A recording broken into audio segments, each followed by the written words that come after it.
Bom dia, irmãos, a paz, tudo bem? Glória a Deus, mais um domingo na presença do Senhor. Hoje eu quero trazer uma palavra para você que vai mudar a história da sua vida em nome de Jesus. Amém? Você crê nisso? Vamos dar início, irmão? Abra sua Bíblia aí comigo em Mateus, no capítulo 3.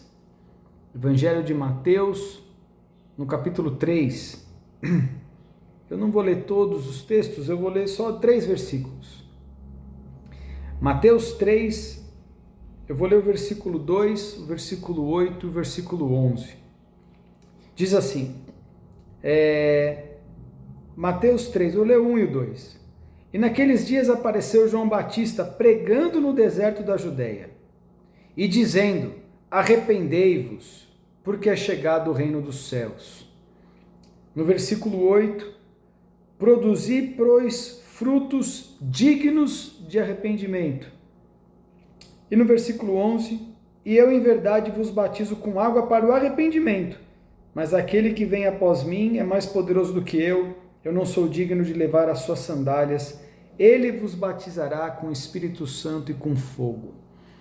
Irmãos, hoje eu quero falar de uma atitude que vai mudar a história da sua vida por completo, e isso é muito significativo, eu quero que você preste atenção.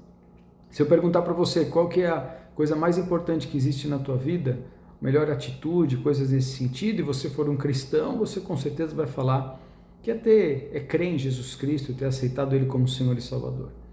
Mas eu vou te falar uma coisa, a Bíblia fala que até o diabo ela acredita em Deus. Então, o que isso nos faria diferente, vamos dizer assim? Já deixo essa reflexão.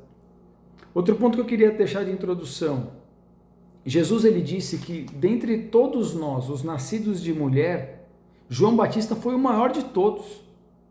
E se João Batista foi o maior de todos, o que João Batista fez que realmente fez Jesus afirmar isso? E quando a gente olha a principal mensagem de João Batista, esse capítulo do Evangelho de Mateus, o capítulo 3, ele dá um bom resumo. Ele fala que João Batista ele veio justamente, e a gente consegue mencionar aqui 3 versículos que eu queria já resumir para que a gente tivesse a ideia principal dessa reunião. A primeira coisa que João Batista fala, ele fala, arrependei-vos porque está próximo o reino de Deus. A primeira mensagem que eu vejo que João Batista veio trazer é a mensagem de arrependimento.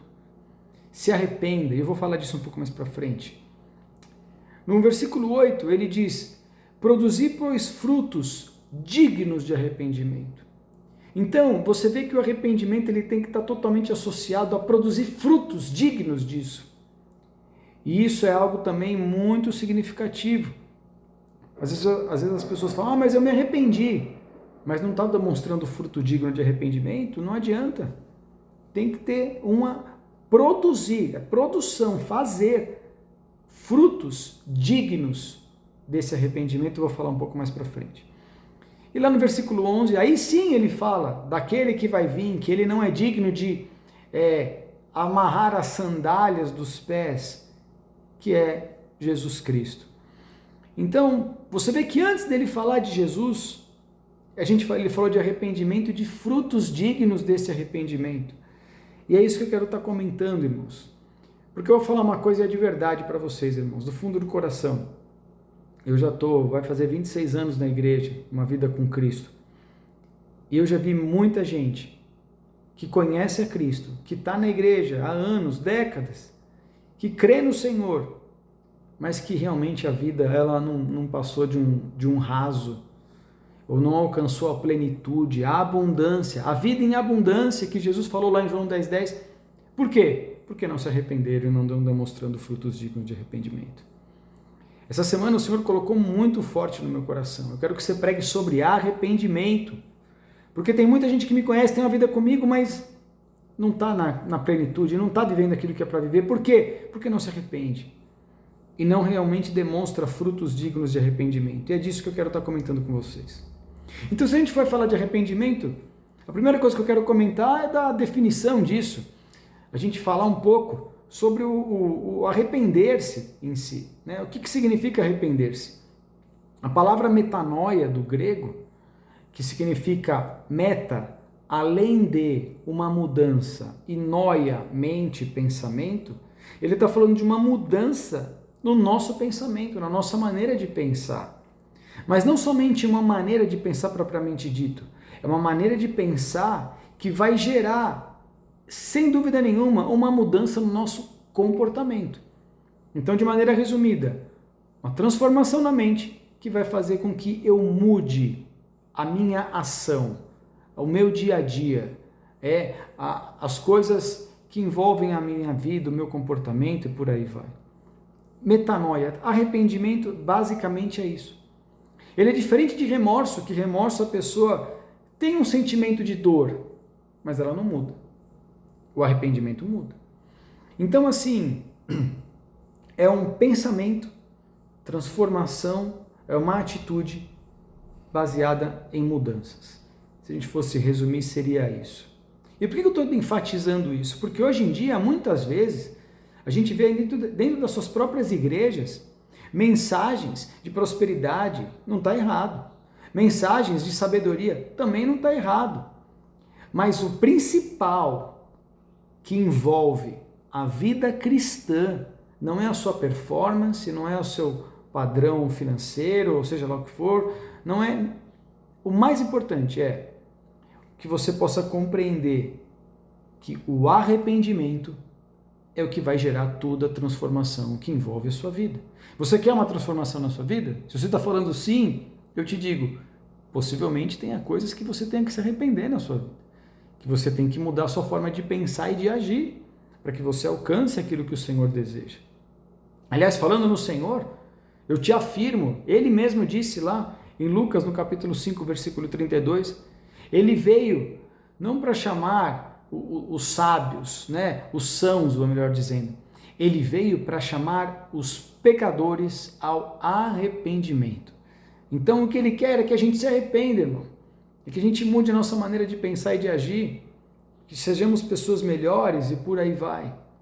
Meu desejo é que você encontre, literalmente, né, vamos dizer assim, a transformação da sua vida e isso possa gerar frutos de uma maneira única na história da sua vida. Então vamos lá, irmãos. Como que a gente pode encontrar o arrependimento? Como as pessoas geralmente encontram o arrependimento? Eu vou dar alguns textos aqui que vai fazer você refletir sobre isso. 2 Timóteo 2, 24 a 26 diz assim: Ora, é necessário que o servo do Senhor não viva a contender, e sim deve ser brando para com todos, apto para instruir, paciente, disciplinando com mansidão os que se opõem, na expectativa que Deus lhes conceda não só o arrependimento para conhecerem plenamente a verdade, mas também o retorno à sensatez, livrando eles dos laços do diabo e tendo sido feitos cativos por ele para cumprir a sua vontade. Então aqui você vê que ele está querendo dizer uma coisa, ou melhor, várias coisas, mas assim, eu quero pegar alguns pontos. Como as pessoas encontram arrependimento? Quando ela vê alguém falando da maneira correta, falando com mansidão, sendo uma pessoa paciente, sendo uma pessoa ponderada. Não adianta falar gritando, brigando, xingando. Não, de maneira ponderada, paciente. É dessa maneira que ele vai ver que não vai só a pessoa encontrar o arrependimento, mas elas vão conhecer a plena verdade, e não somente isso, mas elas vão ter o retorno à sua sensatez. Olha que interessante. E vai ser liberta dos laços do diabo. Mas para isso, irmãos, a gente tem que compreender que a gente tem que entender essa palavra de maneira branda, de maneira que vai trazer luz nas nossas vidas. Então essa é uma maneira que a pessoa... Às vezes as pessoas não encontraram arrependimento, às vezes você, ou às vezes as pessoas ao seu redor, porque às vezes não escutaram de uma maneira branda, de uma maneira correta, de um processo correto. Mas não somente isso. Para a pessoa realmente encontrar esse arrependimento, a gente também pode ler um dos textos que eu mais gosto na Bíblia. Ele fala de Romanos 2, no versículo 4.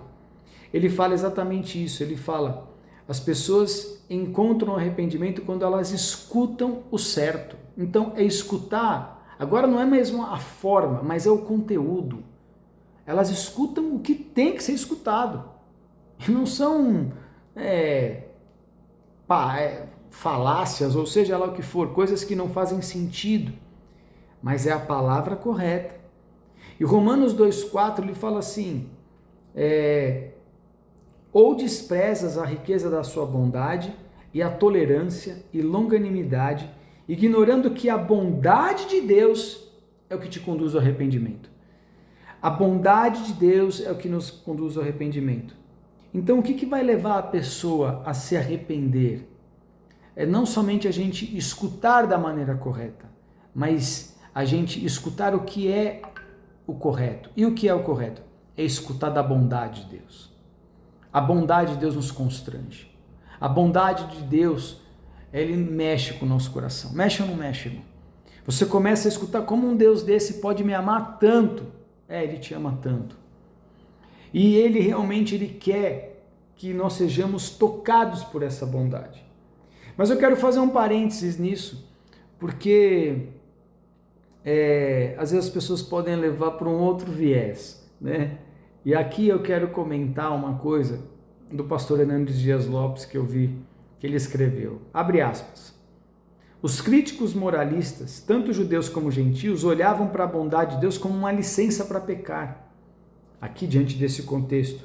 Então você vê ele falando para judeus quanto os gentios.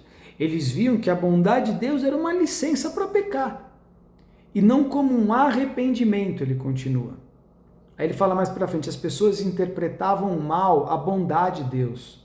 A teologia errada produz um comportamento errado. Irmãos, a teologia errada, ela produz um comportamento errado. Por isso que é necessário a gente escutar o que é o correto, a teologia correta, para que nós não sejamos enganados, roubados e tenhamos o comportamento errado. Ele ainda dá 2 exemplos de 2 autores. Warren Wiersbe, ele diz, alerta para o fato de que não é o julgamento de Deus que conduz as pessoas ao arrependimento, mas a bondade.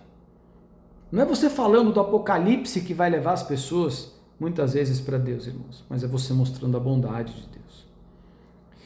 Outro, Adolf Paul, diz, quem deseja a graça, mas uma graça que não leva ao arrependimento, despreza a graça. Que é o que acontece com esses de licença para pecar. Não existe licença para pecar, irmão. Não existe.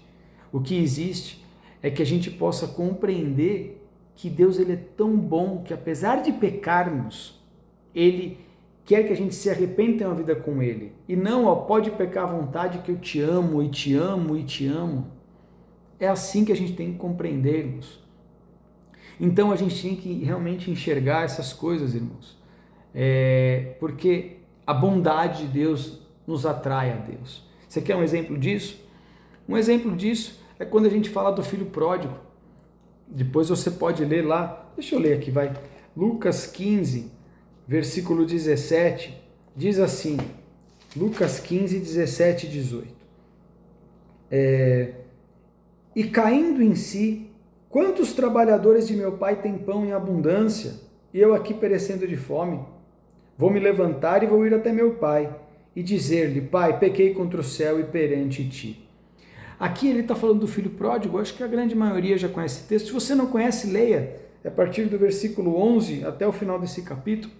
Fala da parábola do filho pródigo, que gasta excessivamente, o que pediu metade da herança do pai, né, vazou e acabou gastando na esbórnia, mulheres, com balada, seja lá o que for. E aí chega uma hora que ele vê que ele acabou todo o dinheiro, que ele não tem nada. E aí ele lembra do pai dele, e da bondade do pai dele, da vida com o pai dele. Ele fala, eu estou aqui comendo comida de porco, restos, e os trabalhadores do meu pai têm o que comer. A Bíblia fala ele caindo em si. Caindo em si é justamente isso, irmão. É vendo a realidade e se arrependendo. Ele caiu na realidade e ele falou, eu preciso mudar. Eu vou voltar para a casa do meu pai. E aí ele voltou para a casa do pai, que o recebeu com festa e tudo mais. Então, assim, a bondade de Deus, ela nos leva, né? Ela nos atrai ao arrependimento. Eu queria só fazer um parênteses aqui, irmãos, porque eu vejo que muitas vezes as pessoas não encontram arrependimento, porque muitas vezes, vou falar de pais e filhos, porque muitas vezes os pais mesmos não deixam. Fala assim, nossa, mas você está falando uma incoerência. O que eu mais quero é que meu filho encontre arrependimento. O que eu mais quero é que meu filho se converta. Mas você deixa? Porque pensa comigo, irmão, pensa nessa parábola. O filho já era adulto. Eu não estou falando de criança, tá? Criança tem que obedecer, tem que seguir os pais e tudo mais. Por quê? Porque ensina a criança no caminho que deve andar e quando crescer não se desviará dele. É isso que diz lá em Provérbios 22. Mas depois de adulto, formado, barba crescida, modo de dizer, esse filho chegou e falou assim, pai, quero puxar o carro. O pai não chegou, não, filhinho, fica aqui, ó, eu vou te dar mais coisa aqui, ó, para você ficar aqui, ó. Não ficou mudando situações e endossando comportamentos errados, mexendo no ego e tudo mais. Com certeza o pai falou assim, ó, eu não concordo com a sua atitude, mas você quer ir? Vai.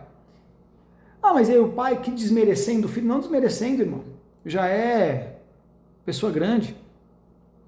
E isso fez com que ele caísse na realidade do mundo real e encontrasse uma situação até, vamos dizer assim, de quase miséria. Ah, mas você está falando que o meu filho às vezes ir embora, minha filha ir embora, às vezes passar por uma situação de miséria é bom? Se isso for necessário para que ele se arrependa e busque a Deus, vai ser maravilhoso. Agora, se a gente não permite, fica endossando, fica lambendo, fica só querendo paparicar, irmão, você está realmente formando uma pessoa narcisista, uma pessoa que não vai ter amor ao próximo, uma pessoa que vai pensar que só ela é a última bolacha do pacote. Vocês concordam comigo, irmãos? Se o pai privasse o filho dele ir embora, nesse contexto, ele nunca ia cair em si e voltar a se arrepender. Entendeu? Então a gente tem que pensar nesses pontos, irmãos. Entendeu? Por isso que a gente tem que conhecer a Bíblia e praticar o que a Bíblia fala. Porque muitas pessoas, presta atenção, estão impedindo os filhos de se converterem por causa de atitudes de mimar, de paparicar, e estão impedindo a sua própria vida de evoluir muitas vezes. Entendeu? Porque Deus tem uma vida de adulto, é vida de adulto, irmão. Cada um segue o seu. Lógico que nós nunca vamos romper laço com os filhos, familiares, nunca. Mas a gente tem que entender que tudo tem sua fase, irmãos. Amém? Você que está me escutando, você mora com teus pais até o dia de hoje? Né? Você que já tem mais de 30, 40 anos? Se você mora, repensa. Porque a vida anda, irmão. Entendeu? A gente tem que realmente compreender as coisas. Amém? Então cuidado, irmão, para você não estar impedindo o crescimento e o amadurecimento dos seus próprios filhos. Amém? O segundo ponto que eu acho importantíssimo, irmãos, e esse texto eu quero ler para você meditar também. Não é só a bondade de Deus que leva as pessoas a se arrependerem, não. Para se arrepender, muitas vezes as pessoas têm que sentir o peso da tristeza do pecado. Preste atenção nisso. 2 Coríntios 7, de 7 a 10, diz assim: E não somente com a sua chegada, mas também pelo conforto que recebeu de vós, referindo-vos à vossa saudade, o vosso pranto, o vosso zelo por mim, aumentando sim o meu regozijo. Porquanto, ainda que vos tenha contristado com a carta, não me arrependo. É Paulo falando com os coríntios aqui. Embora já tenha me arrependido, vejo que aquela carta vos contristou por breve tempo. Olha o versículo 9 e 10. Agora, me alegro, não porque vocês estão contristados, mas porque foram contristados para arrependimento, pois fostes contristados segundo Deus, para que de nossa parte nenhum dano sofresseis. Porque a tristeza segundo Deus, olha essa palavra, porque a tristeza segundo Deus produz arrependimento para a salvação, que a ninguém traz pesar, mas a tristeza do mundo produz morte. Irmão, existe uma tristeza boa. Existe uma tristeza boa. Existe uma tristeza do mundo que leva as pessoas a querer depressão e morte. Mas existe uma tristeza boa. E qual é a tristeza boa? Aquela que Deus permite que a gente tenha para que a gente se arrependa. Fala, meu, que besteira que eu fiz agora. Olha o que eu fui capaz de fazer, eu não me acredito que eu fiz isso. Irmão, se você erra e você fica mal, dá um glória a Deus, porque isso te traz tristeza e você vai se arrependendo e você vai transformando. O problema é quando a pessoa peca, erra, faz as coisas erradas e não sente mais nada. Aí é problemático, irmão. Essa pessoa não está com uma saúde espiritual boa. Então que você possa orar e falar, Senhor, eu quero voltar a me arrepender, eu quero voltar a ficar mal nos meus pecados. Amém? Ah, mas eu faço isso e eu peco praticamente todo dia, toda semana, já faz 20 anos, 30 anos. Irmão, enquanto você estiver pecando e se arrependendo e está querendo lutar contra isso, é bênção. O ruim é quando você está pecando e fala, ah, Deus me perdoa, estou tranquilo, é bem, aí é um problema. Por isso que a vida cristã, irmão, ela muitas vezes ela é muito confrontadora. Por quê? Porque Deus ele vai fazer com que a gente fique triste pelo nosso pecado. Vocês estão entendendo, irmãos? Mas isso é bom. Essa tristeza que Deus coloca a nossa para a gente se arrepender. E a gente buscar ser uma pessoa melhor. Aí eu falo, eu não aguento mais ser assim. Olha, se eu me peco toda vez que eu passo em frente àquele boteco, cara, eu não vou mais passar em frente a esse boteco, chega, eu não aguento mais. Entendeu? A gente vai tomar atitudes, irmãos, que realmente nos fazem fazer as coisas que tem que ser feitas. E eu quero, o Senhor está me lembrando de um texto aqui, Tiago 4,17. Tiago 4,17 fala que o pecado não é só aquele que faz o errado, mas é o que deixa de fazer o certo. E aí eu quero deixar aqui para você, olha para mim, você está deixando de fazer o certo? Deus falou para você uma coisa, você está deixando de fazer isso? Você está pecando. Você tem que se arrepender. Entendeu? Porque não só fazendo a coisa errada, mas aquele que sabe que é o certo e não faz, nisso ele está pecando. Vocês estão entendendo, irmão? Então assim, não é só cometer uma atitude errada aos olhos de Deus, é deixar de fazer a atitude certa aos olhos de Deus. Isso é pecado. Tiago 4,17. Então que você possa meditar nisso. Que você possa meditar nisso e se arrepender. Amém? Que isso é importantíssimo para a sua vida. Porque eu vou te falar uma coisa. Existem pessoas, vamos dizer assim, que se arrependeram, ou melhor, que ficaram tristes, mas não se arrependeram na Bíblia. Eu não vou ler todos os textos aqui, irmãos, mas se a gente pegar, por exemplo, o jovem rico é típico isso. Por quê? Porque ele foi confrontado com o Senhor, onde estava o pecado, o erro dele, e ele não se arrependeu, ele virou as costas e foi embora. E tem pessoas que vão agir assim. Cada um é de um jeito, irmãos. Não é o que Deus deseja, mas, né? Agora, um outro exemplo que a pessoa ficou triste e também não se arrependeu. Esaú. Esaú também ficou triste e também não se arrependeu. Depois você pode ler lá em Gênesis, né? Jacó e Esaú. Jacó queria o direito de primogenitura, que era só do filho mais velho, que era Esaú. Esaú estava com fome, ele ofereceu um prato de lentilha. Ele falou, opa, dá. Ele falou, opa, peraí, eu só te dou se você me dá o direito de primogenitura. Ele vendeu algo espiritual por um alimento. E a Bíblia fala, depois você pode ir lá em Hebreus 12, 16 e 17, que ele não achou lugar de arrependimento, mesmo tendo chorado. Irmãos, muitas vezes as pessoas se mobilizam, né? A pessoa está chorando, está arrependida. Nem sempre. Entendeu? Leia esse texto. Esaú, diante daquela situação, depois ele chorou. Ai, mas eu não quero ler. Mudou? Não mudou. Entendeu? Então, irmão, dica para você. Não seja seduzido por choros, porque nem todo choro traz o arrependimento. É isso que a Bíblia diz.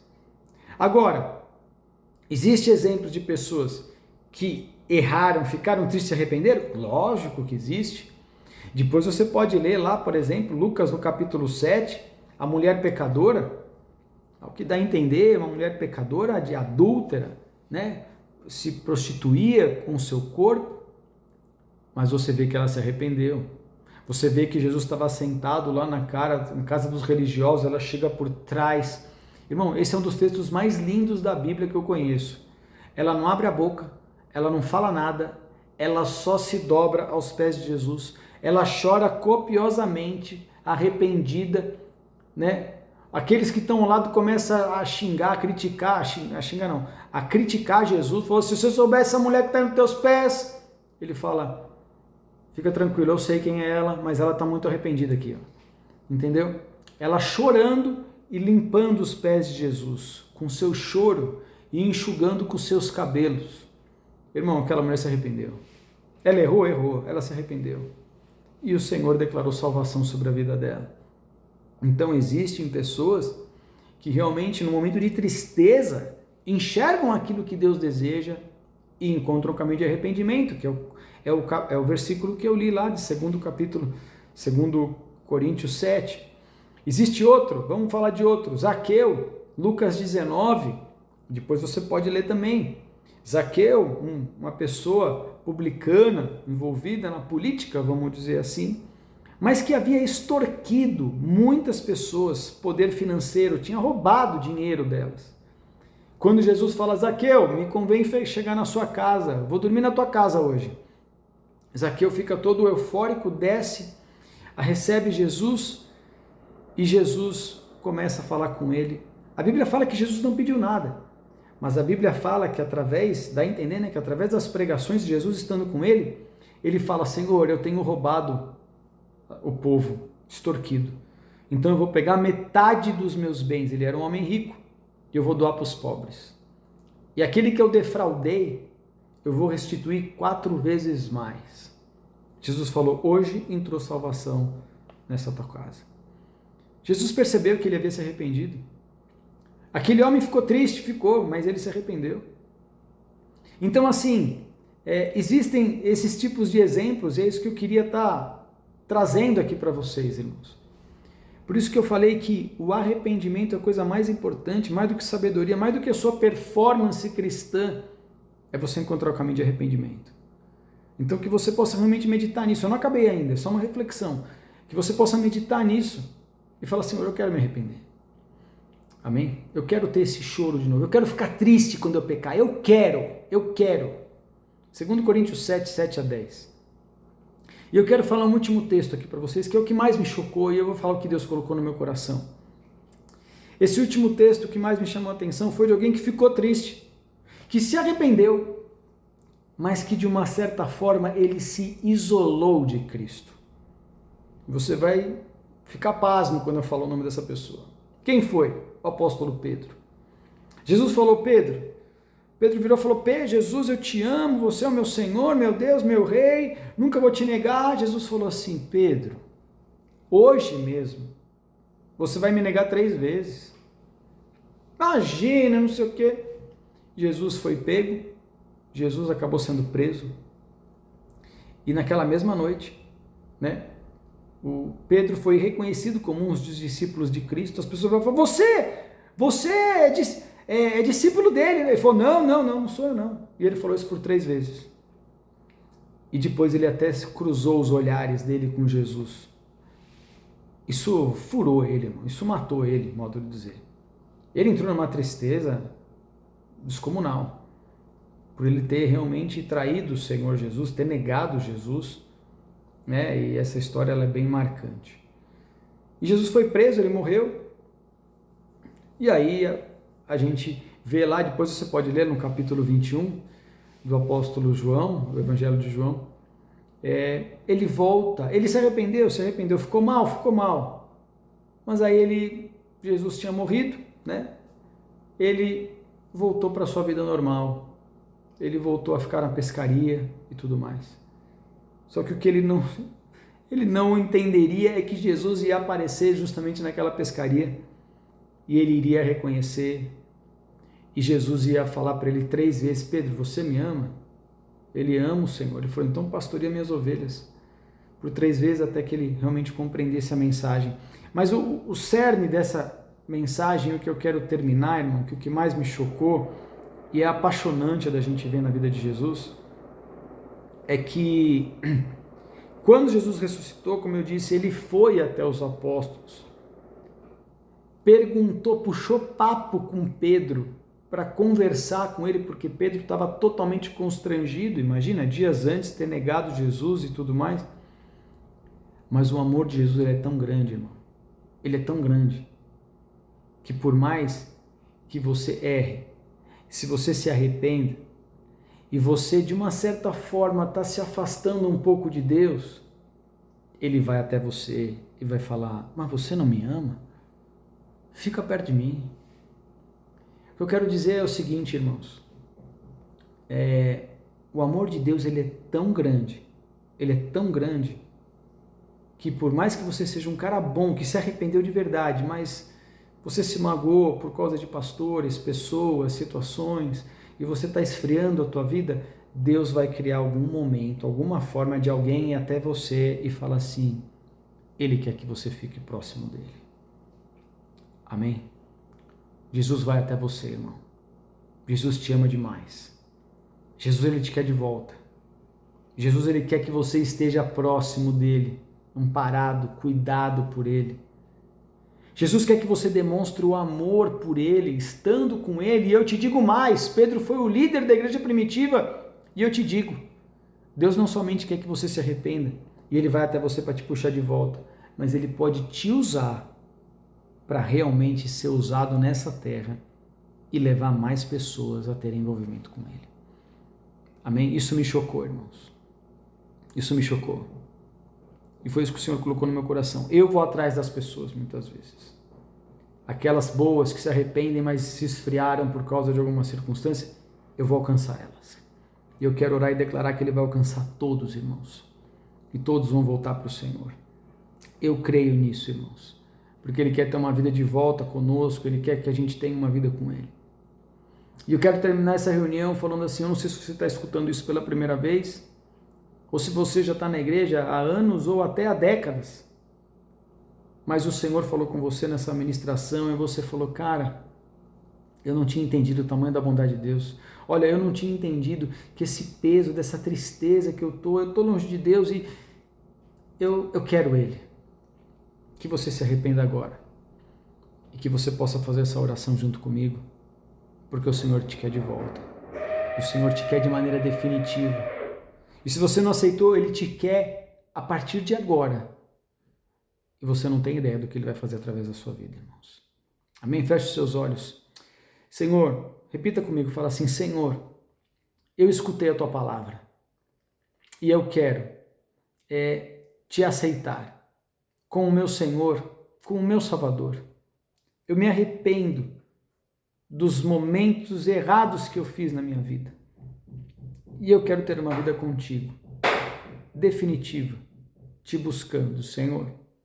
Em nome de Jesus, eu entrego a minha vida nas tuas mãos, para que o Senhor cuide de mim daqui para frente. Em nome de Jesus Cristo. Amém. Feche seus olhos, irmãos. Pai amado, que essas pessoas que oraram possam ser tocadas por Ti agora. Que o Teu Espírito Santo as visite de maneira gloriosa e poderosa, e elas sejam totalmente transformadas por Ti, Senhor. Hoje não é o fim, mas hoje é o começo de uma nova vida, de uma vida com o Senhor. Que o Senhor as possa conduzir, que elas possam ser pastoreadas, cuidadas, discipuladas e direcionadas, para que possam crescer na caminhada contigo. Em nome de Jesus Cristo. Amém. Amém, irmãos? Você crê nisso? Irmãos, é essa palavra que eu queria trazer essa semana. O Senhor está falando muito forte comigo: arrependa-se. Conheço a Deus já há 300 anos, arrependa-se. Mas eu nem fico mais mal quando eu erro, arrependa-se. Ore para ficar mal. Ore para ser transformada. Ore para que realmente tenha uma vida digna com o Senhor. Amém? Levanta suas mãos. Que o amor do Pai, a graça do Filho, a unção e o poder do Espírito Santo da promessa esteja sobre a sua vida, a sua casa e a sua família. Que você tenha uma semana maravilhosa na presença do Senhor teu Deus. Em nome do Pai, do Filho e do Espírito Santo de Deus. Amém. Amém? Que Deus te abençoe, fique na paz, um excelente domingo, compartilhe esse culto com quem você realmente entende, um cristão ou não, que precisa realmente dessa palavra, e que você tenha uma semana maravilhosa. Amém? Shalom a todos, Deus abençoe.